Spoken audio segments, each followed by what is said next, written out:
सर्वप्रथम मी माननीय रविदादांचे आभार मानतो की त्यांनी बिनविरोध करण्यासाठी मला मदत केली. त्यांनी मला शब्द दिलेला की महेश तू यावर्षी बिनविरोधच होशील आणि त्यांनी शब्द पाळला. कारण नेता असावा तर असा शब्द पाळणारा.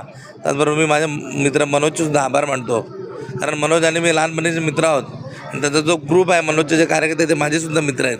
म्हणून त्याने आपसात वाद नको म्हणून त्याने स्वतःचा करिअरचा बळी दिला आणि माझ्या मैत्रीही त्यांनी पाळली. त्याबद्दल मनोजचे मनापासून आभार मानतो. भाजपची मीडियाची घोडदौड सुरू आहे. अनेक नगरसेवक बिनविरोध निवडून येत आहेत. माननीय नरेंद्र मोदीजी आणि माननीय देवेंद्रजींच्या नेतृत्वामध्ये देशाचा आणि राज्याचा जो विकास आहे त्याच्यामुळे अनेक लोक भारतीय जनता पार्टीसोबत जोडत आहेत. त्याच्यामुळे जी जनता आहे ती भारतीय जनता पार्टी उभी आहे. तुम्ही पाहिलं असेल अंबरनाथ असेल बदलापूर असेल ज्या पद्धतीने नगराध्यक्ष निवडून आले त्याच पद्धतीने कल्याण डोंबिवलीमध्ये सुद्धा भारतीय जनता पार्टी आणि शिवसेना महायुतीचा महापौर बसेल. आतापर्यंत भाजपचे 11 ते 12 नगरसेवक बिनविरोध निवडून आलेले आहेत. काय वाटतं 16 तारखेचा निकाल कसा असेल?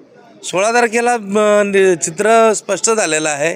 विरोधकच कोणी उरलेला नाही. त्याच्यामुळे मला वाटत नाही की विरोधकांचे 5च्या जास्त नगरसेवक निवडून दिले असं मला वाटत नाही.